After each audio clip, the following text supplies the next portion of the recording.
Muito bem, pessoal, bem-vindos de volta à nona temporada, episódio 2 de Todo Mundo Lida com o Luto de Forma Diferente. Eu sou seu anfitrião, pelo menos é isso que nos dizem. Sabe, olhando para trás, provavelmente deveríamos ter percebido aquilo pelo que realmente era, reconhecido aquela expressão pelo que realmente significava.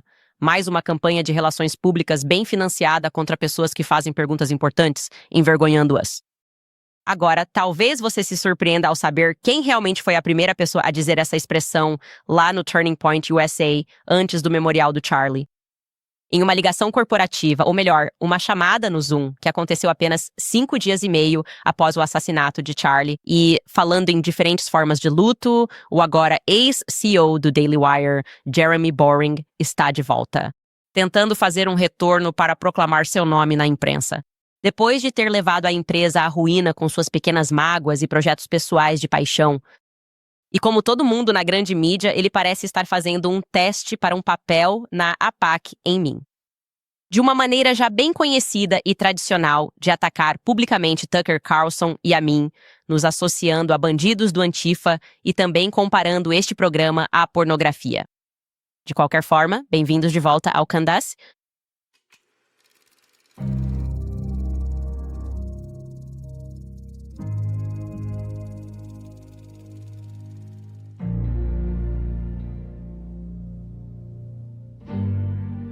Certo, pessoal, antes de tudo, uma grande correção em relação a ontem. Obrigado ao pessoal de Iowa por me enviar mensagens. Cometemos um erro e mostramos a foto de um homem que, na verdade, não se chama Bob Flood. O nome dele, na verdade, era Bob Ferguson. Ele é de Iowa. Ele não tem nada a ver com a história. Foi realmente um erro completo. Eu realmente entrei em contato com ele e peço desculpas profundamente. Nós removemos isso do episódio, mas muitos de vocês viram antes que conseguíssemos fazer isso. Então, só queria esclarecer que aquela foto que mostramos ontem do Bob Flood de Chicago não era o Bob Flood de Chicago. Era um homem chamado Bob Ferguson, de Iowa, que literalmente não tinha nada a ver com nada. Portanto, minhas desculpas ao Bob Ferguson. Espero que consigamos entrar em contato. Estou tentando usar alguns canais alternativos para que isso aconteça. Enfim, voltando ao dia de hoje. Dizem que depois que passa é fácil ver o que deveria ter sido feito, né? Essa é a expressão. Depois que passa, é fácil ver o que deveria ter sido feito. E caramba, se não estamos percebendo isso agora, posso afirmar com total confiança, após consolidar o que apuramos ao longo desta investigação e após conversar com funcionários que foram demitidos nesta recente onda de demissões agressivas, funcionários que não fizeram nada ou foram informados de que não fizeram nada, certamente não eram as pessoas que me estavam passando informações confidenciais. Que acredito firmemente desde o início que Erika esteve intimamente envolvida na comunicação e na campanha de relações públicas em diferentes momentos. Às vezes contra mim, contra o mundo inteiro, mas principalmente contra mim. Só para recapitular, porque isso se tornou importante, de repente, ninguém está implicando com ela. Confirmamos, sem sombra de dúvida, que ela mentiu. Na verdade, ela gostou do meu rosto, principalmente daquele pescoço de Superman. Ela culpou Andrew Colvett por isso, dizendo que ele agiu por conta própria, que o Dr. Lee Trotter também agiu por conta própria, violou a Ripa, e eles entraram em contato por telefone e fizeram isso sem a presença dela, consentimento ou conhecimento. Além disso, Andrew então publica um tweet. Eu disse a você, ficou confirmado que ela, a doutora, não violou a Ripa, na verdade foi uma ligação a 3. E a declaração sobre o pescoço de Superman veio dela. Andrew Colvett, nesse sentido, estava fazendo o que Erika mandou. Ele estava levando um tiro figurativo por ela. Ela não se expressou mal ali. Não há como contornar isso. Ela mentiu. Ela mentiu na minha cara quando disse aquilo. Ela sabia que a Ripa, ele não violou a Ripa. Ela mentiu sendo médica, uma cirurgiã. E ela sabia que estava naquela ligação. Então vamos deixar isso bem claro. Também já confirmamos que ela estava no Retiro dos Hamptons, o agora infame Retiro dos Hamptons. Ela estava presente quando Bibi Netanyahu ligou. E isso me incomoda porque eu estava aqui levando muita bronca por dizer a verdade. Agora temos 2 versões diferentes dessa história. Andrew Colbert disse que Bibi se ofereceu para financiar o Turning Point para o próximo nível. Desde então, confirmei o que Andrew Colbert disse com 2 pessoas que não têm nenhuma relação com Andrew Colbert. Erika, apesar de estar naquele jantar e confirmar que estava lá, não se lembra dessa parte. Ela diz que não houve nenhuma proposta formal e que Bebe estava ligando a respeito da carta que Charlie lhe escreveu em maio. André Confirmaram-me que Charlie descreveu aquela cúpula como se estivesse sendo orquestrada uma intervenção em Israel. Acho isso interessante. Novamente, com tudo que sabemos agora, minha suposição era que ela não se pronunciava, não opinava sobre as coisas e não dizia nada sobre o debate que estava acontecendo, porque ela estava tão sobrecarregada e meio que tentando recuperar o fôlego como nova CEO e presidente do conselho. Acho que agora tem uma perspectiva diferente sobre isso. Não tenho certeza. Por quê? Ela não veio a público e disse. Se ela era capaz de fazer ligações e sentar para reuniões, não veio a público e disse algo como: sim, essa cúpula em Hampton realmente aconteceu. Sim, bebê realmente ligou e tentou resolver com Andrew porque eles têm lembranças diferentes sobre se ele ligou ou não para financiar as coisas para o próximo nível. Também confirmamos que Erica e Andrew estavam trabalhando juntos naquela resposta de relações públicas sobre Fort Huachuca. Esse foi o ataque mais louco que já enfrentei. Alex Jones, de forma bastante divertida, me perseguindo a vida toda, tudo. Mas foi confirmado que ela participou daquela resposta de relações públicas por meio desse youtuber obscuro, Paramount Tactical, em vez de vir diretamente a mim depois que nos sentamos para conversar. Isso, para mim, parece uma grave violação de uma conversa bem intencionada que tive com ela por 4 horas. E também devo mencionar que esse foi o mesmo youtuber, apesar de também ter investigado todo o passado do Mitch, no. Mas depois de pedir um cessar-fogo e dizer vamos sentar e conversar, eles receberam o Paramount Tactical no podcast do Charlie Kirk, enquanto eu estava neste quarto de hotel para me desmentir. Eu não fazia ideia de que isso estava acontecendo. E então, acho que foi o começo do momento em que percebi, ao ver ele ser pego ao vivo, Andrew Colbert enviando uma mensagem ao vivo de algo da Erica, depois que ela me disse que estavam decepcionados com o Andrew, que ele não iria mais se envolver com relações públicas. Foi aí que percebi que estavam mentindo para mim, que ela estava agindo por trás dos bastidores. E a resposta que provavelmente nunca teremos para acrescentar mais um ponto aqui é se Andrew estava mentindo ou se Erica estava confusa. E eu gostaria de dizer que não acredito que Andrew estava mentindo. Acredito que Andrew estava me dizendo a verdade quando disse aquilo. Quando ele desceu do avião em Provo, no dia 10 de setembro, basicamente desabou nos braços da Erica, chorando na pista. Porque ele estava cheio de emoções reprimidas, tinha esse grande avião. Todo mundo estava mandando mensagens para ele sobre Charlie, perguntando sobre o estado dele. Ele não sabia o que estava acontecendo. E a impressão que tive foi que Andrew estava naquele avião sozinho, mas depois nos disseram que Andrew estava acompanhado de sua esposa.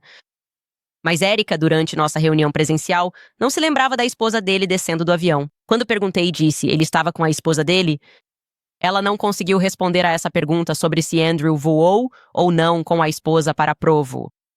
Como isso é possível? Andrew está mentindo sobre isso? Ou Erica está se lembrando errado? O que sabemos depois disso é que, quando chegaram ao hospital, depois de esperar 1 hora, se for para acreditar em Andrew, então ela esperou 1 hora na pista para o voo de Andrew pousar. Eles chegaram ao hospital e entraram por entradas separadas. Andrew entrou pela entrada principal da frente, onde havia outros funcionários da Tepiusa, pessoas que estavam lá naquele dia, e Erica entrou por uma entrada lateral ou dos fundos. Esses são os fatos, certo? Se isso te incomoda, saiba que você não está sozinho. O mundo, obviamente, entrou em colapso ontem quando transmitimos a ligação corporativa geral, organizada por Erica para os funcionários da Turning Point após os eventos do memorial. O consenso esmagador, a resposta humana a isso, é que você se sente perturbado ao ouvir, espiritualmente abalado pela emoção, pela felicidade. Falando sobre produtos sendo vendidos, bonés sendo vendidos. Novamente, esta não é uma ligação de vendas. Toda a equipe está na linha. Essa nova ligação corporativa que vou compartilhar com vocês hoje aconteceu ainda antes, então vocês podem voltar em suas máquinas do tempo. Isso aconteceu apenas 5 dias e meio depois que Charlie foi declarado morto. 5 dias e meio depois. A data é 16 de setembro. É nesse momento que os funcionários da Turning Point USA são informados de que Erica vai substituir Charlie como CEO e presidente. O público será informado um dia depois, em 17 de setembro, em uma carta pública assinada por Doug DeGroot. Ele faz parte do conselho.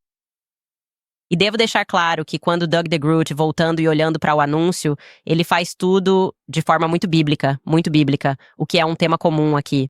Tudo gira em torno de isso é o que Deus determinou. Aqui está a carta. Vou apenas ler o início aqui. Está escrito em Eclesiastes. O rei Salomão escreveu que a humanidade deve ser testada por Deus.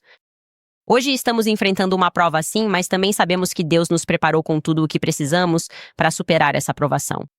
Foi a maior honra de nossas vidas servir como membros do conselho ao lado de Charlie. Charlie preparou todos nós para um momento como este. Ele trabalhou para que a Turning Point USA superasse provações. Com orgulho, anunciamos Erica Kirk como nova CEO e presidente do conselho da Turning Point USA. Ok, então quero que você se lembre disso. É como se eu pensasse, nem me lembro dessa carta, é por isso que estou mostrando isso para você. É o rei Salomão e é isso que Deus quer. Ok. Bem, essa decisão, como eu disse, publicada no dia 17, foi na verdade votada anteriormente. Eu sei porque Andrew Colvett me contou antes. O público soube que o conselho havia escolhido Erica em cerca de 72 horas após a morte de Charlie. Eu estava chorando ao telefone com ele, já preocupada com a tentativa óbvia de pessoas que odiavam Charlie anteriormente, agora se comprometendo publicamente a assumir seu legado, calçar seus sapatos, pegar seu microfone ensanguentado. E Andrew me tranquilizou, dizendo que a decisão já havia sido tomada e que seria a Erica. Isso ia tomar conta de tudo. E em meu estado de ressentimento, eu disse, ok, ótimo, incrível, graças a Deus. Fico muito feliz em ouvir isso. Então, estou muito feliz que nenhuma dessas pessoas que literalmente o odiavam vá tentar sentar na cadeira dele. Agora, em retrospectiva, falando na prática, isso significa que, em um intervalo de aproximadamente 72 horas, alguém abordou Erica e achou que aquela era a coisa certa a se perguntar ou dizer. Foi, ei. Eu sei que você está passando por muita coisa agora, mas tudo bem se colocarmos seu nome para o cargo de CEO? E podemos levar isso para a votação no conselho hoje? Você está disposta e apta a assumir como presidente e CEO no lugar do Charlie? Ao que Erica teve que responder que sim, ela precisou dar seu consentimento para que isso fosse levado à votação do conselho. Ok, esse é apenas um fato que precisava acontecer. Como aconteceu, exatamente quando foi dito, alguém achou apropriado dizer aquilo. Agora, minhas primeiras 72 horas foram um pouco diferentes. Do meu lado, quando Mitchell, meu agente de relações públicas, me enviou uma mensagem muito gentil sobre os infinitos pedidos da imprensa que estávamos recebendo, pessoas buscando uma declaração minha sobre como eu me sentia em relação ao assassinato público do Charlie. Eu queria agredi-lo fisicamente. Ele não fez nada de errado. Na verdade, ele fez o trabalho dele com o máximo de profissionalismo e cuidado. E mesmo assim, eu meio que queria chutar o Mitchell. Sinto muito, Mitchell. Era assim que eu me sentia naquela época, porque tudo parecia muito invasivo. Gosto até de pensar no mundo como ele está. Parecia errado. Eu não pensei. Qualquer coisa sobre a nomeação dela naquele momento ou depois, além do que eu declarei publicamente, que foi esse ponto de virada. Os EUA deveriam ter esperado e, em vez disso, nomeado um CEO interino para dar a Erica o tempo que ela precisava para viver o luto, ao invés de ela ter que lidar com todo mundo questionando suas decisões como CEO. Mas eu também debati comigo mesmo, devo dizer. Também pensei, bem, talvez eles tenham apressado a decisão porque era simbólico e sentiram que era necessário, que era meio que honorífico, no sentido de que ela realmente não faria nada naquele momento, mas eles queriam anunciar que esse era o caminho que seguiriam, o que seria justo, como se quisessem que o anúncio tivesse um significado. E do lado dela, pensei, talvez a Erica tenha aceitado porque queria manter algum senso de continuidade, como isso ainda vai continuar, vamos fazer tudo acontecer. E isso ainda pode ser verdade, aliás, pode ter sido isso que motivou a decisão dela. Mas claro, olhando em retrospecto, isso me impressiona, que a Erica tenha escolhido não levar nenhum membro de sua família de verdade com ela para Utah. Algo que meio que passou despercebido na época. Simplesmente um ponto de virada, família. Pense sobre isso. A mãe, o pai e a irmã de Charlie Kirk, todos correram para Utah para ficar com ele no hospital, como era de se esperar. Mas Erica, ninguém de sua família imediata a acompanhou em seu momento mais difícil. Nem a mãe dela, certo? Disseram-nos que ela estava doente. O pai também mora em Scottsdale. Irmã, sim, ela tem uma. Primos, amigos do ensino médio. Afinal, ela cresceu no Arizona, certo? Foi lá que ela estudou. Foi lá que ela fez o ensino médio. Em vez disso, quem a acompanhou foi Stacey Sheridan, que estava fazendo o papel de mãe dela. Stacey, que é a chefe de captação de recursos da Turning Point USA. Não se esqueça, foi Stacey Sheridan, que se ocupa em arrecadar dinheiro para a Turning Point, quem filmou Charlie e o caixão. É Stacey Sheridan quem viajou com Erika. Ela é quem estava segurando Erika. Segurando sua mão enquanto o caixão de Charlie era retirado do Air Force Two. Era Stacey Sheridan ao lado dela gravando. Não era a mãe dela, nem o pai, nem a irmã da Erika. Você pensaria que alguém que você chamaria alguém próximo de você, que não faz parte de uma estrutura corporativa para estar ao seu lado. Essa é agora a minha, totalmente perspectiva racional, olhando para trás. Mas foi Stacey Sheridan, sobre quem eu falei com ela desde o primeiro dia. Eu pessoalmente avisei Charlie. Essa é a minha opinião pessoal. Não existe nenhum degrau do inferno que Stacey Sheridan não esteja disposta a descer por $1. Essa é a minha experiência com ela. Mas essa pessoa era de alguma forma crucial, fundamental para estar ao lado de Erika em todos os momentos. Passeios de carro, tudo. Se você voltar e olhar a Stacey, você pensaria que Stacey Sheridan era a mãe da Erika. Você pode até conferir esse vídeo. Que é ela em um carro. Stacey, ela está em todo lugar. No telefone, Stacey está lá, registrando cada momento. Eu precisei que minha irmã pegasse um voo para estar ao meu lado. Marido, prima. Erika precisava do responsável por presentes e doações. Acho isso muito estranho e já verifiquei com pessoas do hospital. Não havia nenhum familiar presente. Mas voltemos ao dia 16 de setembro, porque gosto de me concentrar nessa data. Porque com Stacey por perto, Erika vai se dirigir à empresa pela primeira vez. Aliás, essa não é uma tarefa fácil. Ok, ela está, como você verá no escritório, sem cabelo e maquiagem completos, o que, claro, eu considero algo positivo. Eu não esperava que ela estivesse no escritório, mas fico feliz que ela não esteja toda produzida. Porque isso é 5 dias e meio depois que o marido dela foi declarado morto. E isso é antes de termos feito o funeral dele, qualquer coisa. E vou deixar você decidir. E eu vou te dizer isso. Os funcionários que optaram por gravar isso e os funcionários que ainda estão lá e chateados com a maneira como as pessoas foram demitidas, estão dizendo isso. Eles sentem que era como uma seita, como se eles soubessem que algo estava errado. Eles sentiram que estavam sendo manipulados, que Erika lhes foi apresentada apenas como um símbolo de você. Os rapazes precisam se esforçar mais. Certo? Como se a esposa de Charlie estivesse sendo usada para convencer os funcionários disso. Agora é um mandato entregue a eles por Deus para trabalharem mais, né? Se sacrificarem, trabalharem dias mais longos, porque esta é a nova família deles.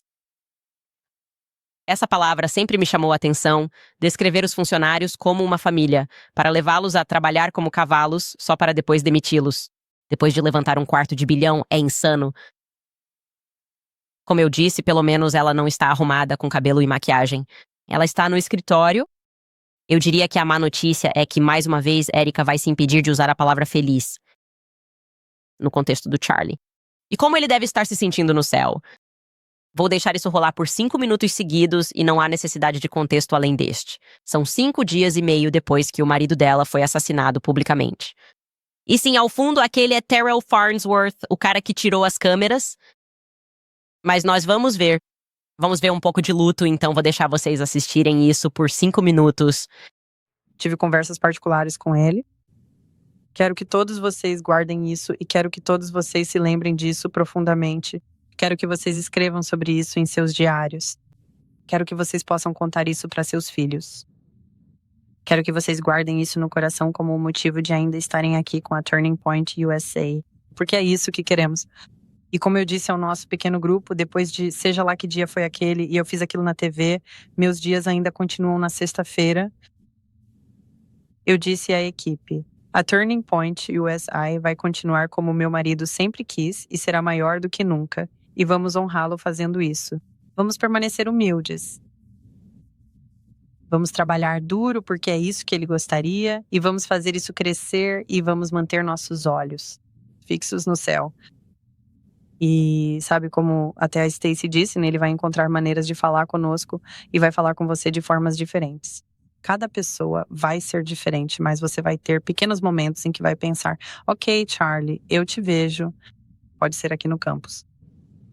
Pode ser em momentos silenciosos da noite, mas ele está aqui e está mais vivo do que nunca e vai nos guiar. E nós só precisamos continuar humildes. Mas, de novo, o que eu disse para a equipe foi, Eu vou lutar com todas as minhas forças para garantir que todos vocês tenham um emprego aqui. Eu não quero que ninguém pense que seu emprego está em risco, porque vocês são família. Se você escolher sair, aí é diferente. Eu nunca farei isso. E eu prometo que farei tudo o que estiver ao nosso alcance para que você não precise mais ir embora por falta de recursos financeiros. E isso é uma promessa. Quero que nossa família permaneça unida da melhor maneira possível. Obviamente, as circunstâncias, há algumas coisas que podem surgir aqui e ali que não podemos prever no futuro. Mas por agora, do jeito que as coisas estão, eu gostaria de permanecer como está, se tudo continuar como está. E eu acho que essa é a melhor coisa a se fazer. E todo o resto a gente pode se preocupar depois. Mas só quero que vocês saibam que todos vocês são muito amados. Tenho muito orgulho de vocês. E Charlie fará falta. Acho que o Charlie está só... Estou tentando não dizer que ele estaria... Ele obviamente está comemorando no céu. Entre tantas coisas, mas ele tem muito orgulho de todos vocês. E ele tem muito orgulho de todos vocês por manterem essa missão viva. E ele sabe que vocês conseguem. É por isso que vocês foram contratados. Ele sabe que vocês vão conseguir carregar a tocha. E ele sabe que vocês vão fazer um ótimo trabalho. E vocês vão conseguir, mesmo que as coisas fiquem difíceis. Sinceramente, as noites são as mais difíceis. As manhãs também são bem difíceis. Mas quando você só... O que eu percebi nesses últimos dias é que se eu não tivesse a família Turning Point USA comigo, todos vocês, eu estaria um desastre. Quero dizer, eu estaria em posição fetal 24 horas por dia, 7 dias por semana. Mas o fato de termos uma missão contínua para olhar para frente e termos nossa família, isso é tudo. E para alguns de vocês, essa é a família que vocês escolheram. Então confiem e apoiem uns aos outros. Isso é enorme. Apoiar-se uns nos outros é algo enorme, porque todos vocês, nós estávamos juntos antes disso e estaremos juntos depois disso. E nós tudo, e eu disse ao Justin, vai ser algo em que tudo, antes de 10 de setembro, qualquer e-mail em que você estivesse trabalhando, qualquer projeto em que estivesse envolvido, não é que agora seja irrelevante. É só que as coisas mudaram, obviamente. E a missão se aprofundou, e a missão vai se aprofundar ainda mais. Mas, eu só quero que todos vocês saibam que seremos administradores sábios. Estaremos vigilantes. Você será humilde. E eu só quero que você saiba que, mais uma vez, estou com você. Estou aqui. Eu não vou a lugar nenhum. E vamos garantir que honraremos meu marido da melhor forma possível. O mundo inteiro sabe qual era e qual será a sua visão. E...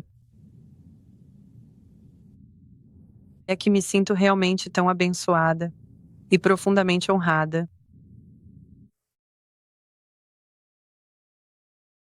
Abençoado e honrado.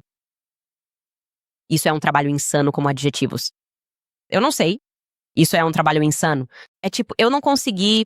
Abençoado e honrado por ser o CEO e por estar dizendo a vocês que são uma família. E eu quero que vocês vejam isso porque já falamos sobre o culto dos Mooney. E essas pessoas que estão saindo são era basicamente como um culto. Basicamente, ela está dizendo isso. Ela está chamando vocês de família. Ela promete a eles. É por isso que é importante... Você tem que cobrar isso. Você não é o CEO. Você prometeu a essas crianças que se elas vão trabalhar mais duro. Você faz parte dessa família. Seus empregos estão seguros. Na verdade, é isso que faz ela chorar. Dizer que seus empregos estão, é quando ela desaba, certo? Quando ela diz que é tão importante para eles saberem que seus empregos estão bem.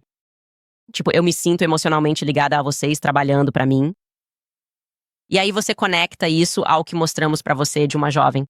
Que, como eu disse, em tudo, eu nunca vazei nada, ela nunca vazou nada, ela nunca falou comigo, nada é demitida. E por fazer uma pergunta simples, literalmente, por que fui demitida? Nós estávamos trabalhando, 25 horas, só sai, tem segurança ali, é isso, estamos seguindo em outra direção. Isso não está certo. Você não pode dizer que cada um lida com o luto de forma diferente, então eu não preciso responder nenhuma pergunta sobre isso. E pessoal, vamos trazer o começo também, porque eu quero que vocês assistam o início disso. Assim vocês podem ver tudo completo, porque não precisamos cortar nada, porque ela começa rindo, né, o que eu acho interessante. Mas quero avisar que estamos com alguns problemas de buffering. Ainda temos grandes apagões em Nashville, então estamos fazendo o nosso melhor aqui. Se você estiver enfrentando problemas de conectividade, saiba que esse é o motivo. Aqui está o início dessa chamada. Lá. Você vai. Olha só quantos joinhas. Olha que gracinha. Desculpa, isso está um pouco mais informal do que provavelmente o Charlie reagiria. Que doce. Eu não sabia que eles podiam fazer isso. Eu odeio o Zoom. Eu nunca gostei do Zoom. Desculpa, gente. Eu só queria dizer, antes de tudo, que meu coração, obviamente, está partido por vocês, tanto quanto está pela nossa família. Vocês perderam não só um chefe, mas alguém em quem vocês se espelhavam, alguém em quem acreditavam na missão, que vocês também... que vocês amavam. Vocês amavam ouvir o programa dele. Vocês gostavam de ouvir a sabedoria dele sobre as coisas. Tenho certeza de que alguns de vocês também tiveram momentos muito pessoais em que se sentaram para conversar. E então esse é o começo, só para que vocês tenham isso em todo o seu contexto. Agora, como eu disse, isso é algo, definitivamente é algo. Para mim, isso parece um pouco com um fenômeno psicológico conhecido como vínculo traumático, certo? Eles tinham acabado de sofrer um trauma muito real. Esse não é um trauma pelo qual a maioria das pessoas passa em toda a sua vida. Você se inscreve para uma empresa e Charlie Kirk é o líder dessa empresa. Você contrata a maioria dessas pessoas para trabalhar nisso, na organização, porque elas acreditam em Charlie Kirk. Elas acreditam no que ele está fazendo nos campi universitários. E então você o vê ser assassinado ao vivo. E agora a gestão vai tentar estabelecer sua lealdade usando todo tipo de tática. Mas, essencialmente, o que eles estão criando aqui é uma dependência emocional, certo? Nós somos uma família. Nós vivemos isso juntos. Isto é uma família, família, família. E pode muito bem ser que essa não fosse a intenção da Erika. Mas ouvi-la parecer que está prestes a chorar quando fala sobre isso. Especificamente, eles manterem seus empregos, não o Charlie, mas tendo o Charlie sido assassinado na frente do mundo, mas a perspectiva do emprego deles. Não precisamos imaginar se ela disse isso sinceramente, porque não disse. Ela não disse isso de forma sincera.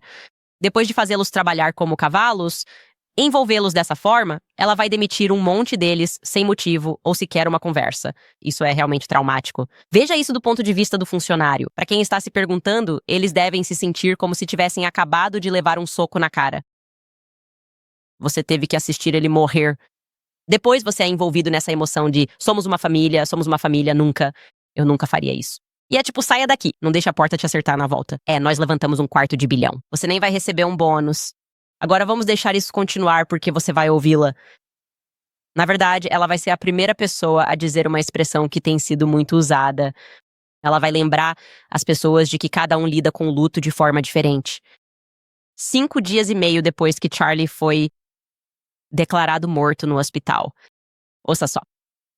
E faremos o nosso melhor para continuar tornando a Turnpoint USA o gigante que ele queria que fosse, essa coisa enorme. E é mesmo. E é por isso que precisamos manter a humildade. Mas, sabe, só quero que vocês façam uma oração. E se vocês precisarem de qualquer coisa, por favor, entrem em contato com quem vocês sabem que podem procurar.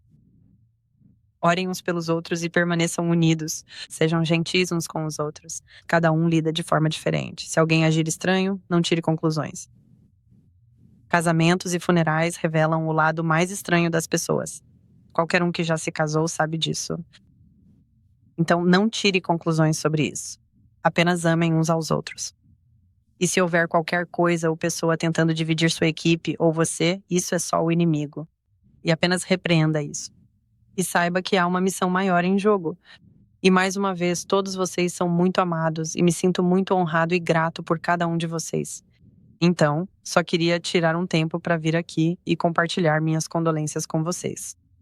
Eu gostaria de poder ajudar todos vocês. Mas, novamente, o fato de muitos estarem no escritório hoje, o fato de muitos de vocês estarem aqui no escritório, é isso que vocês fazem. É uma missão. Ele não quer que você fique apenas sentado no sofá, sozinho no seu quarto. Ele quer que você, obviamente, quero dizer, todos nós vamos lamentar. Mas ele gostaria que você construísse, e é isso que vamos fazer. Teremos uma espada em uma mão e uma mão de cura na outra, então nós vamos construir. Eu amo todos vocês. Respirem fundo. Wisha só queria compartilhar isso com todos vocês. Eu perguntei a ela quando estávamos na pista. Eu disse, não sei como lidar com isso. Ela disse, sabe, quando você está em um avião e alguns de vocês têm filhos, vão se identificar muito com isso. Outros que não têm, já estiveram em um avião com crianças, então também podem se identificar com isso. Mas ela disse, quando você está em um avião, faltam 15 minutos para o pouso, as crianças estão enlouquecidas e você só tem 15 minutos restantes no avião. Eles estão jogando os brinquedos, gritando, e você fica pensando, será que vou aguentar esses próximos 15 minutos? E então o avião aterrissa. E você acabou de dizer que vai conseguir superar os próximos 15 minutos. 15 minutos. Então foram 15 minutos. E eu só queria compartilhar isso com vocês porque foi um momento muito íntimo. Mas isso me trouxe uma certa paz saber que podemos simplesmente fazer isso 10 minutos de cada vez. Então, se isso significa no trabalho, quando você estiver se sentindo um pouco sobrecarregado, tire esses 15 minutos e você vai ficar bem. Todos nós vamos ficar bem. Eu amo vocês. Tenham uma ótima reunião. Tem mais alguma coisa? Vocês precisam de mais alguma coisa? Não, vocês são amados. Ame a alma, sinta-se vulnerável. Sim, obrigado. Que doce. Deus abençoe todos vocês. Obrigado, pessoal. Quer dizer, eu realmente não sei o que dizer. Eu só queria compartilhar isso com vocês. Quis compartilhar isso com vocês porque estou totalmente do lado dos funcionários, pelo que eles passaram, por tudo o que aconteceu, por terem admitido que trabalham 20 horas por dia, por verem como foram manipulados a fazer isso e depois terem o tapete puxado debaixo dos seus pés. E serem dispensados, e Deus me livre, se quiserem falar sobre o que viveram, então de alguma forma você é visto como... É um culto. Isso é um culto, para deixar claro. Isso é simplesmente um culto. Ou você está conosco ou está contra nós. E essas pessoas não estavam contra eles. Eles eram funcionários leais. Eles eram funcionários leais e disseram que sentiam que estavam sendo manipulados emocionalmente para acharem que só precisavam trabalhar mais duro. Mesmo além das jornadas de 20 horas durante a semana, ainda eram chamados para ir trabalhar no fim de semana para embalar camisetas. Porque era isso que o Charlie queria. E eu continuava percebendo isso além dessas ligações. Eu ficava dizendo, por que parece que eles estão usando o fantasma do Charlie para meio que fazer as pessoas se sentirem culpadas e fazerem as coisas? O Charlie, ele gostaria do seu dinheiro. Ele quer ver o fundo universitário do seu filho. É isso que o Charlie gostaria. Ele quer o testamento da vovó. É isso que o Charlie está dançando. Ele está dançando no céu. Ele está mesmo... Eu não estou. Eu não quero dizer a palavra feliz. Talvez ele não esteja feliz. Ele acabou de ser assassinado. Talvez ele não esteja feliz por nunca mais ver os filhos ou colocá-los na cama. Mas ele está dançando infeliz ou algo assim. O quê? O quê? Ok. Tipo, eu não sei o que é isso. Como eu disse, fico totalmente do lado dos funcionários. Eu realmente acredito, com todas as novas informações que estou recebendo, e são muitas, que ela tem orquestrado toda essa campanha de relações públicas por trás e fingindo que Andrew Colvett era o problemático. Talvez algum crédito ao Andrew Colvett por ser suficientemente cavalheiro para absorver tudo isso, permitindo que as pessoas pensassem que era só ele agindo por conta própria, quando não era. Factualmente não era. Nós fomos enganados. E eu não sei qual é o propósito dessa mentira. É isso que me incomoda. Qual é o propósito dessa mentira? E, aliás, voltando para aquele final da linha do tempo que montamos, é realmente impressionante pensar nisso. Quando eles optaram por fazer a ligação A3 com o médico certo, quando correram para ligar para o cirurgião. Porque eu fiz um episódio e falei, olha, tem algo muito estranho que vocês precisam saber, é que, sabe, a bala não atravessou, não havia sangue nas costas do Charlie. E então Erica e Andrew ligaram para o cirurgião. Isso foi no dia da missa de funeral do Charlie. Tipo, isso era uma prioridade para eles. Ter algo para divulgar como uma declaração no X, tentando justificar por que um 3006 não atravessou. Tipo, esse não parece o dia apropriado para isso, mas foi quando aconteceu. Foi quando, de fato, essa ligação aconteceu. Sabemos disso porque Andrew disse, acabei de sair do telefone com o cirurgião. No dia seguinte ao episódio, as pessoas questionavam, cadê o sangue nas costas? E o 3006? Por que mentir? Por que estão mentindo para nós? E nós devemos aceitar que eles têm dinheiro suficiente. Sim, eles fazem. Contratar assessores de imprensa especializados em crises e um monte de contas no X para nos dizer que é um pecado não ficarmos sentados e aceitarmos mentiras. O fato de ser um mandamento divino significa que você não pode questionar isso. Não se pode questionar por que as crianças estão sendo tratadas dessa maneira. Essa é a visão de Charlie. Ele está dançando no céu, observando como crianças, um bando de alunos que se mataram de trabalhar para ele, 20 horas por dia, para montar o memorial. Eventos estão sendo cancelados sem outro motivo, além de testes de lealdade que estão sendo conduzidos pela Marina, a COO, que está conversando com motoristas de Uber para fofocar. Ei, você ouviu algo sobre a Turning Point USA? O motorista de Uber disse que você falou algo. Traga aqui. Ela pode ter criticado a Erika. Proibido. O que é isso, gente? É manipulação severa e isso não está certo. Isso não está nada certo. E o que está guiando isso, afinal? O que está guiando as mentiras? É isso que me interessa. Odeio quando mentem na minha cara. Também não gosto de receber um cease and desist por falar a verdade. Isso é um gatilho pessoal meu. Enfim, vamos fazer uma breve pausa e depois falar sobre mais pessoas que vivem o luto de formas diferentes, no caso, ex-CEOs. Graças a vocês, ano passado a Preborn salvou mais de 80 mil bebês e hoje você pode ajudar ainda mais. Diariamente, milhares de mulheres ouvem a mentira de que o aborto é a única opção, que estão sós e sem esperança.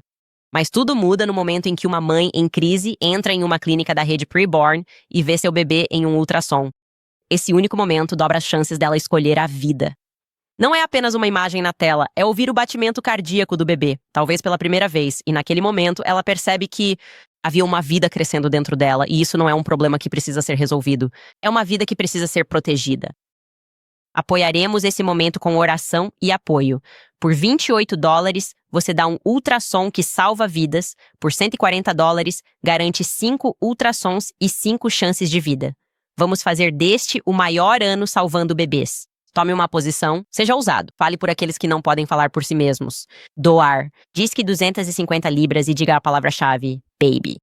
Ou você pode visitar o site preborn.com, corte Candice. Acesse preborn.com ou Candice.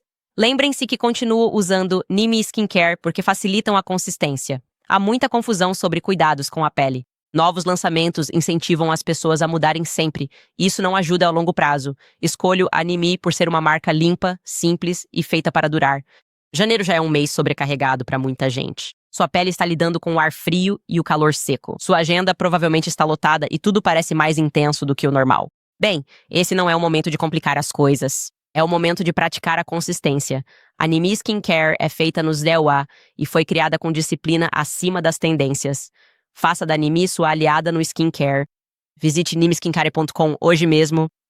Não se esqueça de usar meu código Candice10 no checkout e você vai economizar mais 10% na sua compra. É nimiskincare.com.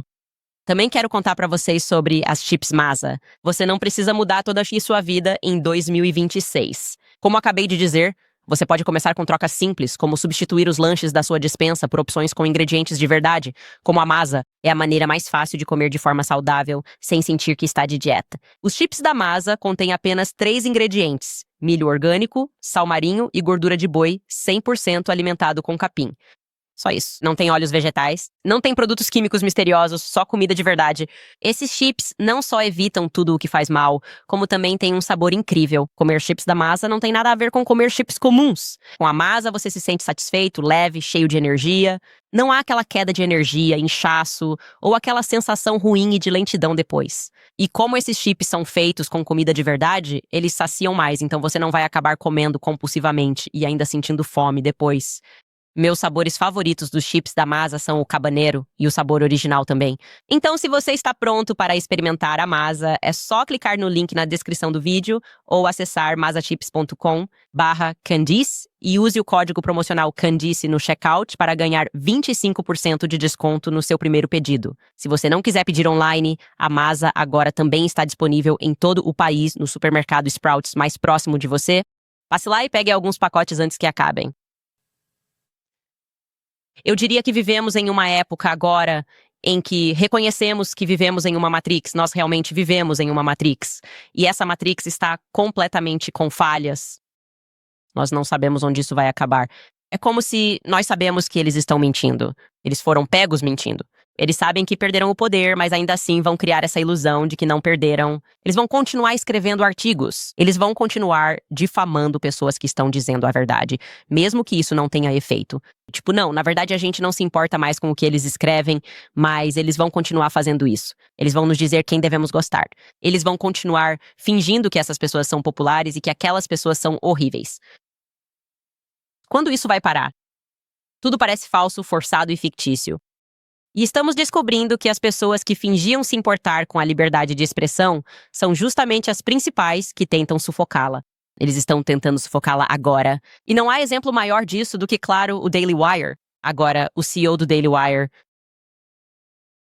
Um dia, o Daily Wire será uma empresa que, em um mundo justo, provavelmente nem existiria por um dia. E, portanto, provavelmente não neste mundo. Mas se vivêssemos em um mundo justo, isso seria ensinado em cursos de psicologia. Tipo, observar o que essa empresa fez consigo mesma no período de um ano é incrível. É objetivamente como um caso de interesse incrível. Tipo, se eu fosse apenas um jornalista dizendo isso é fascinante, certo? Jeremy Boring era o CEO quando tudo aquilo aconteceu. E ele meio que sumiu por, eu diria, um ano, e agora ele está de volta. Ele nunca deixaria de voltar, pessoal. Esse cara ama os holofotes como vocês não imaginam. Vamos falar sobre isso em um segundo. Mas ele vai a um podcast e decide se abrir. Sobre mim, é claro, e sobre o que eu fiz de errado, dizendo basicamente que as coisas estavam bem até deixarem de estar. Vou deixar vocês ouvirem ele no contexto do que fiz aqui e o que ele tem a dizer sobre mim. Ouçam só. Quando a Candice trabalhava para você, você às vezes olha para trás e pensa que não foi uma boa decisão quando ela estava no Wire? Certamente acho que contratar a Candice foi provavelmente o maior erro da minha vida profissional até agora. Na época, eu tinha algumas reservas sobre a Candice, mas não foi uma decisão totalmente cínica. Eu acreditava que a Candace poderia ser uma grande força para o bem no mundo. Ainda acredito nisso. A Candice é a pessoa mais talentosa que já conheci, não só na mídia conservadora, mas em qualquer mídia.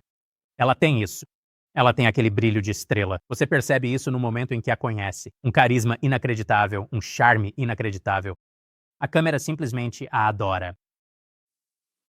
Ela tem dons e habilidades incrivelmente únicos nessa área, e quando ela usa esses dons e habilidades para o bem, ela é incrivelmente eficaz. Ela foi assim durante o movimento BLM nos Estados Unidos. Alguns dos conteúdos que produzimos quando trouxemos a Candace pela primeira vez eram focados nesse tema, e eu acho que ela foi tão boa quanto qualquer um no mundo e causou um impacto realmente positivo. Já disse antes, a Candace é como energia nuclear, sabe? Se você canaliza isso corretamente, ela pode abastecer uma cidade. Se você perde o controle, ela arrasa a cidade. E acho que é isso que estamos vendo agora. Candace, todos aqueles mesmos dons que ela usou em vários momentos para o bem, agora está usando para o mal. E não há ninguém melhor. O problema é que, se o que você está buscando é ruim e você é o melhor nisso, vai causar um dano incrível. E a Candace está causando um dano incrível. Então, o que é impressionante nisso é que ele nem percebe o quão objetivamente racista foi o que acabou de dizer. Nós trouxemos a Candace porque ela estava criticando pessoas negras. Nós a trouxemos porque era bom ter uma pessoa negra disposta a criticar o Black Lives Matter. E foi basicamente por isso que a trouxemos. Foi por isso que fizemos isso. Ela explicou que o Black Lives Matter virou um movimento de supremacia negra que busca privilégios em vez de igualdade. Eu acredito nisso. Eu mantenho essa posição. Eu não mudei minha opinião sobre o BLM. E o fato de que isso acabaria prejudicando a comunidade negra americana, como realmente aconteceu ao incendiar cidades negras nos Estados Unidos. Mas aí, nossa, quando ela percebeu que Israel estava realmente arrasando cidades, péssima analogia, Jeremy. Quando ela percebeu que, na verdade, a comunidade judaica estava agindo como supremacistas, de repente notou que eles estavam agindo dessa forma. Excepcionalmente. Eles queriam ser tratados de forma excepcional. E eles vieram depois do discurso. Foi então que percebi que essa energia não podia ser aproveitada. Foi aí que percebemos que tínhamos um problema. Isso poderia causar grandes danos. Isso poderia arrasar uma cidade como Bibi Netanyahu fez com Gaza. Foi aí que, cara, ela mostrou talento quando eu pude ensiná-la a lidar com pessoas negras. Mas aí ela percebeu que os judeus não estavam se comportando corretamente e estavam fazendo exigências de maneira semelhante. E quando se trata de afetar a vida e o sustento das pessoas, é aí que, tivemos que impor um limite. Energia nuclear é muito ruim. É incrível. E depois ele vai associar meu programa à pornografia. Ouça. Você disse que as pessoas comentam que ouvem a Candace. Um cara me perguntou recentemente o que eu devo dizer para minha esposa. Sabe, ela fica me contando coisas que ouve a Candace dizer e eu nem sei como reagir. Eu disse, bem, eu apenas responderia contando para ela coisas divertidas que você viu em algum vídeo pornô que você assistiu.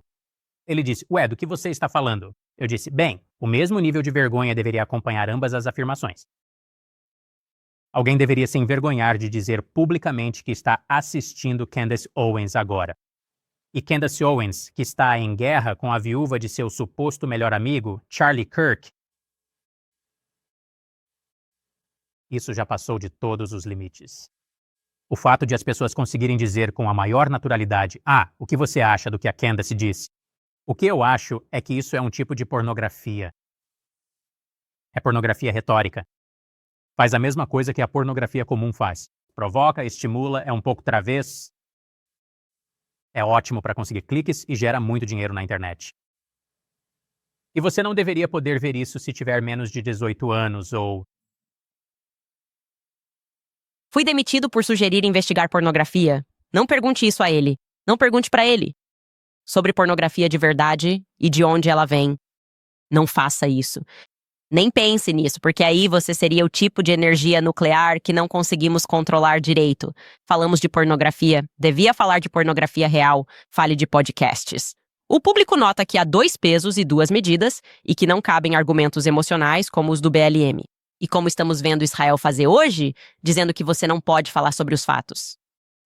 George Floyd morreu e não podemos mais falar sobre fatos, e isso é uma loucura, e todos estamos tristes, e nem conseguimos discutir as coisas de forma racional. Mesma coisa, Israel após 7 de outubro. Ele está argumentando como um esquerdista. Mas o momento em que você realmente percebe isso, eu esperava que ele tivesse procurado tratamento. Para ser honesta com você, mas ele não procurou. Zero autopercepção é quando Jeremy me acusa de ser auto-engrandecedora. Ouça o que ele disse. Candace Owens está envolvida como eu vejo, Candace é envolvida em um projeto de auto-engrandecimento. Perguntei a Candace em 2 ocasiões diferentes, no que você realmente acredita. E em ambas as ocasiões, ela me disse, eu acredito no que o povo acredita. Eu sou a voz do povo. Não importa que isso seja uma afirmação completamente amoral. Não importa que eu não saiba quem são as pessoas nesta conversa. Não importa que o povo, seja lá quem for, obviamente pode estar errado. Na verdade, Candace está dizendo algo um tanto profundo. Ela está dizendo, eu direi qualquer coisa que me traga mais recompensa. Ela talvez nem saiba que é isso que está dizendo, mas ela está basicamente articulando a captura da audiência como uma virtude. Isso é incrível por tantos motivos. Então, antes de tudo, isso é obviamente inventado. É uma conversa tão obviamente inventada. Quem simplesmente chega e pergunta, no que você acredita? Zero contexto. E então alguém simplesmente responde e diz, eu acredito no que o povo acredita. Zero, acreditar em relação a quê? Estamos falando de fé? Estamos falando sobre o movimento transgênero? A gente não simplesmente pergunta isso pra alguém. Eu perguntei pra ela 3 vezes. Ela disse, eu acredito no que o povo acredita porque eu só quero cliques. E é por isso que ela seguiu esse caminho de se posicionar contra o Black Lives Matter, sendo uma pessoa negra e colocando um boné do Trump. Porque é o caminho mais fácil. Esse era, obviamente, o caminho mais fácil para conseguir cliques em 2016. É completamente ridículo. Mas fingir que eu sou autossuficiente, sabe? Eu preciso dizer isso porque há funcionários do Daily Wire. Vocês não entendem o que a gente viveu, pessoal. E eles precisam ouvir isso. E eles estão por aí, quase morrendo, ouvindo Jeremy Boring falar sobre alguém que gosta de atenção. Jeremy Boring é o CEO que acordava todos os dias. Eu sou o maior arrependimento dele. Há tantos outros arrependimentos que eu poderia jogar na cara dele. Vou tentar alguns. Levantar todo dia, ir para o escritório e fazer cabelo e maquiagem para interpretar o papel de CEO. Fazer com que talentos, pessoas que tinham programas, esperassem do lado de fora enquanto você fechava a sala, mandava lavarem seu cabelo, faziam sua maquiagem e te arrumavam. Centenas de milhares de dólares em um cabide de roupas, só para você poder sentar no escritório e atender ligações como um CEO. Provavelmente esse era o verdadeiro Jeremy. Ele sempre foi um aspirante a ator. É isso que ele quer ser. Ele quer estar em um palco e literalmente constrói palcos toda vez que fala no Daily Wire. Jeremy Boring é uma pessoa tão obcecada por si mesma e que não pensa em mais ninguém que colocou a empresa em dívida. O que aconteceu? Qual é a verdadeira história? O que aconteceu com o The Daily Wire? Jeremy Boring queria realizar seus sonhos de infância de ser um garoto do teatro, certo? Ele levou praticamente toda a empresa para a Hungria para trazer à vida um livro que ele leu no ensino fundamental, com um orçamento que faria a HBO corar, pagando para transportar touros pelo continente europeu. E, nesse processo, obviamente afundando uma empresa que antes era financeiramente saudável, me disseram que o último número que eu vi foi de 67 milhões de dólares gastos em um sonho de ensino médio. Tanto dinheiro que ele teve que pegar emprestado, esvaziar uma conta poupança, pegar dinheiro emprestado pessoalmente do Ben Shapiro para conseguir fechar as contas, porque ele não conseguia abrir mão do seu sonho de ensino médio. Isso não está no topo da lista de arrependimentos dele, porque essa é a verdadeira história do que aconteceu com o Daily Wire. Todo o resto é barulho. Na verdade, o podcast Bulwark, que não é meu amigo, eles me odeiam, foi bastante franco. Se você voltar e ouvir, eles foram honestos sobre o que aconteceu no Daily Wire, passaram um tempo investigando isso. Ouça só. Por causa das enormes receitas do Daily Wire, eles estavam em suas ambições de streaming. Jeremy Borg conseguiu não só financiar isso, mas ele é o diretor e o criador disso. Essa operação é incrivelmente ambiciosa. E então eles fizeram esses diários de produção. E eu assisti esses vídeos no YouTube deles filmando isso. E você olha e pensa, será que eles são capazes de fazer isso? Quero dizer, estamos falando de cerca de 100 figurantes lutando no punho em um pântano na Hungria, com a neblina chegando, equipes enormes. Aí eles dizem, bem, agora estamos indo para uma Itália. E isso tudo foi pago pelo Daily Wire. Eles estavam fazendo isso? Sim. Meu Deus. Estamos indo para a Itália filmar com touros, mas eles foram importados da Espanha, então está tudo certo. É autêntico. E você só pensa, Kaching, e ainda não foi lançado. Isso pode explicar um pouco desse acordo de saída, onde você está gastando milhões em algo bizarro. Projeto ambientado na Grã-Bretanha da Era Romana, mas filmado na Hungria, envolvendo touros italianos que deveriam ser da Espanha. Isso realmente aconteceu e fez com que Jeremy Boring tivesse um colapso mental e todos nós tivemos que lidar com isso, como pessoas que trabalhavam no Daily Wire. E você pensaria que, depois de tirar um tempo, voltaria percebendo que isso fracassou. Ninguém quis comprar, ninguém quis se envolver, porque, como sempre, ele se coloca em todos os papéis. As lâminas de barbear do Jeremy Boring, os produtos para cabelo do Jeremy Boring, o projeto de colégio do Jeremy Boring. Jeremy Boring, o tempo todo. Construa um palco porque eu quero demitir a Candace, você pensaria. Mas depois de tirar um ano para refletir, ele voltaria e diria, esse foi meu maior erro. Que eu me coloquei no centro de tudo e peguei uma empresa financeiramente saudável e a destruí. E sabe, o que mais foi um erro? Se eu fosse Jeremy Boring, diria que foi um erro não ter terminado as coisas amigavelmente com Candace. Principalmente depois que ela me deu essa opção, após Ben subir em uma mesa e a acusá-la de ser uma falsa sofisticada. Porque, segundo ela, o genocídio é sempre errado. Sim, quando ela veio até mim, grávida de 8 meses e meio, de mãos abertas e disposta a conversar e resolver as coisas, ou concordar em seguirmos caminhos separados de forma amigável, caso não conseguíssemos. Depois de 7 de outubro, ele decidiu não fazer isso. Jeremy decidiu, em vez disso, de forma maníaca, me transmitir que suspeitavam que eu poderia estar secretamente trabalhando com Nick Fuentes e Tucker Carlson, como se fôssemos os 3 mosqueteiros ou algo assim, ao invés de simplesmente se humilhar, admitir que estava completamente iludido e errado. E que eu, na verdade, sempre fui leal à empresa para a qual trabalhei. Ele elaborou seu próximo grande plano. Eu sei, vou matar 2 coelhos com uma cajadada só. Ok. Eu afundei a empresa em dívidas, mas posso consertá-la. Meu próximo grande plano é fazer com o Breitbart o que fizemos com ele. Vamos criar um escândalo falso. Vamos acusar a Candace, que na verdade é muito trabalhadora, de estar super grávida. A acusaremos de antissemitismo e demitiremos por dizer Cristo é rei. Faremos na quaresma para atrair assinantes ao Daily Wire. Funcionou no Breitbart, faremos de novo. O mundo vai enxergar do nosso jeito, certo? O mundo vai enxergar do nosso jeito. Eles vão perceber que tivemos que fazer o que era difícil, mas moral. Bem, é uma operação psicológica. Só precisamos do dinheiro. Mas eles vão perceber que tomamos uma posição moral em defesa dos judeus, porque que tipo de monstro tuita? Genocídio é sempre errado. História real. Jeremy realmente revisou pessoalmente o episódio do Andrew Klavan antes de ir ao ar, o primeiro ataque depois que saímos amigavelmente.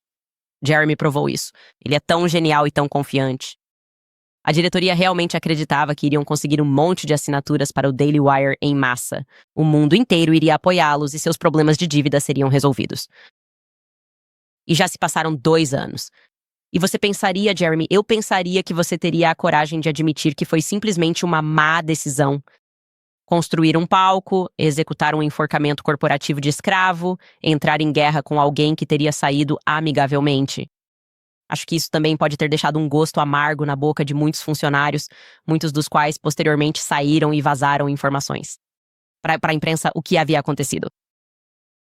Diferente de você, eu conhecia esses funcionários e você nem quis saber os nomes deles. Você passava por eles. Eles estavam abaixo de você. Eles não estavam exatamente comprando o que o CEO narcisista deles, que coloca seu nome em tudo, estava vendendo quando se tratava de mim. E o que você fez comigo soou como cruel e desnecessário, um pouco extrajudicial. A maioria das pessoas só pensa, isso poderia ter sido um e-mail. Agora, se eu estivesse no seu lugar, talvez eu até classificasse. Ter enviado um estagiário em uma missão secreta para perseguir a mulher que você acabou de demitir até Dallas, até a Turning Point USA, para colocá-la em um avião, um estagiário. Eu poderia classificar isso como um erro psicótico, nada menos, seguido por uma decisão ainda pior como CEO ao então redigir um e-mail maníaco de quase 5 páginas para toda a empresa, admitindo o ato, justificando a decisão de seguir secretamente alguém que você havia gloriosamente demitido. Dizendo, e eu cito, é meu direito. É meu direito saber o que ela está dizendo. Não foi por isso que você a enviou. Você a enviou para me fazer uma pergunta. Se você quisesse saber o que eu estava dizendo, a Turning Point USA transmite seus eventos ao vivo, ok? Nós sabemos o que você estava fazendo. Agora, se eu estivesse no seu lugar, Jeremy, talvez eu até te classificasse. De forma bizarra, dizendo para Brett Cooper, então uma funcionária sua muito jovem, apenas algumas semanas antes de ela se casar, sentando-se com ela e dizendo que ela não deveria fazer isso. Porque você tinha grandes planos e ia transformá-la em uma estrela porque você é o mágico. Eu provavelmente colocaria isso no topo das piores decisões corporativas, entre outras. Talvez você tenha se esquecido de si mesmo naquele momento, como sempre faz. Você se deixou levar um pouco por você mesmo. Mas conservadores, ou empresas que fingem ser conservadoras, certamente não deveriam buscar a fama de Hollywood acima da família. E eu, pessoalmente, acho que ela tomou a decisão certa ao sair. E então você cometeu de novo a decisão errada como o homossexual reprimido e raivoso que você é, de não apenas permitir que uma jovem, de novo, de 21 anos simplesmente fosse embora, mas de mais uma vez perseguir. Porque é isso que você faz. Você persegue. Você finge que é um negócio, mas vocês são perseguidores glorificados. Desta vez, da maneira mais sádica possível, oferecendo uma quantia obscena de dinheiro para a dama de honra dela naquele casamento que você não queria que ela tivesse para machucá-la. Substituindo-a por sua dama de honra, porque você queria que Brett Cooper, uma jovem, sofresse simplesmente por querer mudar de emprego, e é por isso que você agiu nos bastidores, através do mesmo círculo de relações públicas demente. Para tentar difamá-la, a jovem simpática da cultura pop, como antissemita por causa de um like no Instagram, porque ela curtiu uma retrospectiva de fim de ano do meu podcast. Você não aceitaria isso. Você não aceitaria isso, sabe? Eu classificaria isso como outro erro, mas o que considero um dos meus momentos de maior orgulho em tudo isso foi usar um pouco da minha energia nuclear para defendê-la publicamente, apesar das restrições contratuais, usando minha plataforma para dizer que o que você fez com ela foi errado. E quando você me processou por isso, por defender a Brett Cooper, quero que você saiba disso. Eu comuniquei à minha equipe jurídica que eu aceitaria isso. Eu aceitaria a penalidade de centenas de milhares de dólares que você queria me impor por eu ter feito a coisa certa e defendido alguém que não merecia o que você estava fazendo ela passar. Você não fez isso comigo e estava tentando fazer ela passar por isso. E eu disse ao meu marido que pagaria esse dinheiro com prazer. Eu disse, se o juiz decidisse a seu favor, eu não mentiria. Eu admitiria que conscientemente defendi alguém que não merecia ser difamado. Tenho orgulho disso. Na verdade, eu teria pendurado isso na parede e mostrado aos meus filhos que dinheiro não é tudo. Fazer a coisa certa é. Então, talvez tudo isso possa figurar em algum lugar entre as piores decisões que você já tomou. Não, provavelmente não, né? Provavelmente não. Porque você é apenas um narcisista maligno. Você me admitiu que teve um colapso mental na Hungria. Eles não dormiram por dias. E você nunca de verdade, Jeremy, admitiu para si mesmo que não se recuperou disso. Você realmente não se recuperou disso. Você não está bem. Seu plano aqui para se redimir foi tentar destruir a minha vida. Você me culpa pelo que você fez.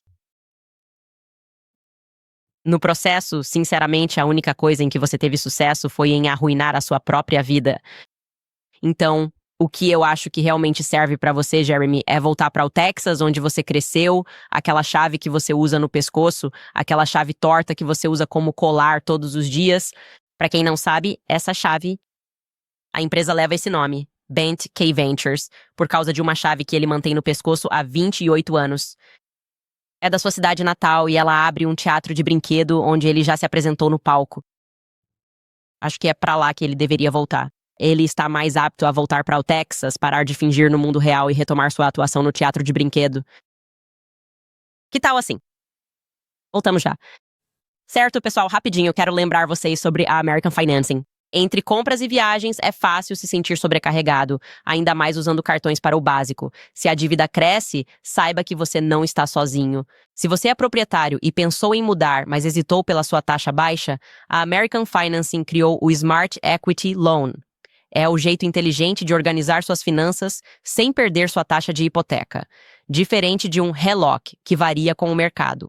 Com taxa fixa, o Smart Equity Loan garante parcelas previsíveis. Use o crédito do seu imóvel para quitar dívidas caras e liberar caixa, mantendo sua hipoteca intacta. Sem custos iniciais, ligue para 8007-951210. Esse número é 8007951210, americanfinancing.net/Owens. Novamente, trata-se de americanfinancing.net com a extensão Owens. Muito bem, pessoal. Agora, para avisar que temos novos produtos no site, como sempre faço, você também pode comprar nosso kit autografado. São nossos 2 livros em versão física, Make Him a Sandwich e Blackout, ambos assinados à mão por mim. E também unificamos nossos níveis de assinatura para facilitar. Agora é só um, o Clube Candice, por $11,99 por mês. Ou você pode pagar $120 pelo ano inteiro. Temos produtos incríveis. E também, esqueci de dizer, temos um novo site e as coisas estão com uma cara nova. Certo, o comentário mais votado do último episódio. Michael escreve, chamar o memorial do marido assassinado de evento do século é uma nova forma de luto que nunca foi vista antes. Como eu disse, parei de inventar desculpas depois que ela foi pega em flagrante. E tudo o que estou aprendendo com os funcionários agora, ela estava muito envolvida em várias questões de relações públicas. Eu achava que todo mundo só estava fazendo as coisas e que ela estava se recompondo em casa, em posição fetal. Nada disso, ela estava no escritório todos os dias. E ela estava tomando decisões informadas junto com Stacey Sheridan e essa Marina Minas, que eu preciso reservar um tempo para investigar, que, aliás, ironicamente, assiste ao meu programa todos os dias no escritório. A Turning Point USA assiste a este programa ao vivo no escritório e depois demitiu alguém por tirar um print do programa no escritório. Eu não consigo compreender isso. Vou ser honesta com você. Kiki diz, Candice, o que quer dizer? Erika assistia seu programa no início para aprender. O marido dela fora assassinado e ela esperava seu próximo episódio. Ela não ligou para você pedindo todos os detalhes. Fala sério, Erika. Ela acha que somos burros. Novamente, sim, em retrospecto percebo e desde então aprendi que ela realmente me contou várias mentiras durante nossa conversa. E a maior delas pra mim é simplesmente o fato de ela constantemente jogar o Andrew Colvett debaixo do ônibus e depois eu descobrir por outras pessoas que o Andrew estava dizendo a verdade. Eu estava sendo enganada. Eu assumo o fato de que eu não estava em condições emocionais de lidar com ela. Agindo dessa forma, de jeito nenhum. Obviamente, eu conhecia o Charlie pessoalmente, então não era objetiva pra mim. Sempre foi uma história subjetiva. Eu estava realmente de luto. E minha irmã estava certa quando disse, você sofreu um trauma. Eu não conseguia comer. Eu não conseguia dormir. Quando fui para Wyoming, eu estava começando a passar pela fase da negociação e torcendo para que o Charlie realmente estivesse vivo, tentando encontrar aquela parte, aquele cantinho da internet que me dissesse que ele na verdade estava secretamente vivo. E eu percebi isso. Esse não é um lugar bom para se estar e eu preciso fazer uma pausa, lidar com isso e chegar ao estágio de aceitação. E eu não me arrependo disso. Demorou um tempo até eu conseguir olhar para o que as outras pessoas estavam dizendo. Acho que eu precisava acreditar que esses eram os verdadeiros amigos dele e que tudo na vida dele era assim. Eu não sei no que eu preciso acreditar. Eu estava passando pelo meu próprio processo. Eu não estava pronta e agora estou pronta porque não quero que as pessoas mintam na minha cara. E eu não gosto quando as pessoas gastam muito dinheiro com assessores de imprensa. Eu me sinto uma tola. Pra ser sincero, te mandar uma notificação extrajudicial depois disso é loucura. Tipo, você não tem o direito de investigar o que aconteceu com o Charlie. Você não tem o direito de fazer perguntas sobre o assassinato dele. Porque o nosso contrato abrange todo mundo, inclusive suas mães. Adeus. Mais uma vez inconcebível. Algo que eu não poderia saber quando assinei aquele acordo para fazer turnê com Charlie Kirk é que ele seria assassinado publicamente. E as pessoas da organização que ele construiu, certo? Muitas noites sem dormir. Iam conspirar para esconder coisas do público. Isso é algo bem sério que eu não poderia saber. Eu estou tão... Esse negócio de contrato é falso, é ridículo, acabou. Deixamos isso para 2025, ok? A questão dos processos judiciais, basicamente para dizer eu tenho permissão para ser imoral porque você assinou um contrato e não previu como eu poderia ser imoral, é algo que simplesmente acontece. De nada. Acabou, tá feito. E as pessoas que fazem isso deveriam ser chamadas assim em todos os momentos. Não honre contratos em que as pessoas estejam tentando criar situações que lhes permitam tratá-lo de forma imoral. Não honre contratos. Não há como redigir um contrato que diga, eu posso ser um idiota, um babaca, posso mentir e posso abusar de você porque você assinou na linha pontilhada. Acabe com eles. Acabe com eles, ok? Me desculpe. Este é o momento em que faço uma declaração que eu realmente disse ao padre que eu ia me acalmar e vou conversar com ele. Na verdade, percebi que já faz provavelmente umas 7 semanas desde que falei com ele. Não vou entrar nesse assunto. Enfim, eu ligo para o Shia, escreve, 3ª temporada, episódio 4 de Todos Lamentam de Forma Diferente. Estamos na 8ª temporada, 7 Sheets, escreve, o tédio me dá arrepios. Assistimos você desde muito antes da tragédia de Charlie Kirk. Deus te abençoe. Nossa Joana Dark. Vou continuar mandando essas e mais se conseguirmos episódios de 2 horas com a Candice, mas eu adoro o que recebemos, então agradeço muito. É uma doação tremenda. Eu realmente agradeço vocês. E é isso, eu só não sei. Talvez algo realmente tenha quebrado dentro de mim com toda essa história do Charlie Kirk, mas é a audácia de tudo isso. Eles são pessoas tão ruins. É isso que eu quero que vocês saibam. Eles são pessoas tão ruins. Eu nem contei pra vocês 10% do que o Jeremy Boring me fez passar.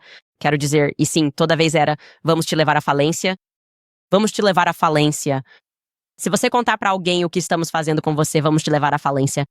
Basicamente, você pode redigir contratos para abusar das pessoas, porque pessoas normais, quando estão assinando esses acordos, não pensam que eles estão sendo escritos para que possam te abusar. Você pensa, estamos discordando, eu vou aparecer para trabalhar, fazer a coisa certa, ser honesto com você, comunicar o que estou passando e sair de forma amigável. Mas no mundo da política e do entretenimento, não é isso que eles estão fazendo. E é isso que eu quero usar minha plataforma para que vocês saibam. Não é isso que eles estão fazendo. Eles estão tentando te controlar e isso é muito sinistro. E eu não podia ficar calada enquanto eles tentavam me enganar. Brett Cooper. Tipo, eu estou bem. Ok? Meus filhos terão orgulho de mim um dia. Estou bem. Jeannie Thompson escreve, Erika continuava se referindo a Charlie como se ele ainda estivesse dirigindo o Turning Point USA, em vez de reconhecer que o Turning Point USA é uma organização estabelecida e liderada por Deus. Isso é uma seita. Sim, concordo com você. É muito... Tem algo em tudo isso, até mesmo manter o microfone e colocá-lo em uma gaiola e preparar o jantar dele em um evento beneficente. Tem algo que me parece uma sessão espírita. E nós não podíamos controlá-lo quando ele estava vivo, mas agora que ele está morto, podemos controlá-lo. E podemos controlar você e dizer o que ele teria querido. Como você pode debater isso? É isso que ele teria querido. Ele está dançando no céu. Como você pode contestar isso? Se você discorda disso, bem, sinto muito. Pessoal, porque agora a viúva dele está dizendo isso? Então, como você se atreve? Tem algo em tudo isso que eu realmente não gosto nem um pouco. E esse algo é tudo. Na verdade, não gosto de nada disso. Em Mint Juleps escreve, continuem assim, equipe Candace. Leve isso ao extremo. Estou contigo em todos os momentos. Muito obrigado. Nunca serei tão de direita que não queira a verdade, mesmo contra a narrativa. Cristo é rei. Os não elitistas têm orgulho de você. É louco olhar para trás e perceber que eu tuitei Cristo é rei. Não foi direcionado a ninguém. E mesmo assim, eles tentaram transformar isso em um ataque antissemita. Mas não vamos reconhecer esses palestinos que são muito semitas ainda sendo massacrados. Eles realmente estão tentando nos convencer de que palavras machucam mais do que assassinato em massa. Isso é simplesmente loucura. Isso é, de fato, objetivamente insano. E eles fazem isso sem nem piscar. Eles ficam tipo, uau, você viu o que a Candace Owens disse no podcast dela? Isso é pornografia. Os rituais sexuais acontecendo em Israel, as pessoas que estão se levantando e falando abertamente sobre como estão sendo estupradas, e os políticos estão todos envolvidos nisso. Israel está chantageando pessoas usando chantagem sexual. O assassinato em massa de crianças, isso não é pornografia. Não, de forma alguma pornografia. O que era Israel antigamente? Em 2002, tomaram conta da televisão, instalando aparelhos de televisão em Gaza e transmitindo pornografia em alto volume para usá-la como arma espiritual contra eles. Não, não é isso. Esse é Deus. Foi isso que Deus ordenou. Era isso que ele queria. Louco. O filho de um peixinho dourado escreve, que estranho. Como você consegue sequer juntar essas frases depois do trauma do que acabou de acontecer? A maioria das pessoas ainda estaria encolhida em posição fetal, babando e mal respondendo. Sim, concordo totalmente com você. Concordo que tudo isso é, no mínimo, incomum. Depois nos disseram que é sobrenatural, que é assim, que é isso que Deus pode fazer na sua vida. E isso entra em um argumento maior sobre por que as pessoas precisam ser ordenadas como sacerdotes. E você não deveria ouvir pessoas transformando provérbios bíblicos em algo banal. É um fato do tipo Snapple, que você pode simplesmente encaixar em qualquer lugar. Bem, a Bíblia fala sobre o luto. Então isso poderia significar vender camisetas ou algo assim. Cristãos são diferentes. É sobrenatural. É literalmente por isso que você deveria consultar um sacerdote sobre essas questões. Você não é. Qualquer um pode simplesmente acordar e ser pastor, porque eles simplesmente transformam isso em seus próprios pensamentos e opiniões e nas pessoas de quem gostam ou não gostam. E aí jogam um versículo bíblico de vez em quando e dizem, não pode tocar nisso. Versículo bíblico, não pode tocar nisso. Não, nós estamos tocando nisso e estamos dizendo que o que você está nos dizendo é absurdo. Nós temos uma intuição espiritual. Parece errado porque há algo de errado. É muito óbvio que há algo errado com a Turning Point USA. É meio que óbvio. Desde que o Charlie foi assassinado. Então vamos reconhecer isso todos juntos. 1, 2, 3, tem algo errado com a Turning Point USA. Ok, fico feliz que fizemos isso. Parece o primeiro passo de muitos. Enfim, amanhã, falando sobre vidas palestinas que foram perdidas, e minha transformação radical, que na verdade não foi transformação nenhuma, eu realmente não mudei nenhuma das minhas opiniões. Sempre achei que assassinar crianças é errado. Eu sou pró-vida. E Bassem Youssef foi um dos principais motivos pelos quais eu despertei. E o The Daily Wire negou meu pedido enquanto eu estava lá para tê-lo no meu programa. Bem, adivinha só? Esse não é mais o programa deles. É o meu programa. E por isso, Bassem Youssef vai se juntar a mim ao vivo. Vamos discutir vários temas. Sou muito grata às pessoas que se manifestaram cedo e nos alertaram sobre os horrores que estão acontecendo em Israel. Ele é uma dessas pessoas. Então, nos vemos amanhã, pessoal.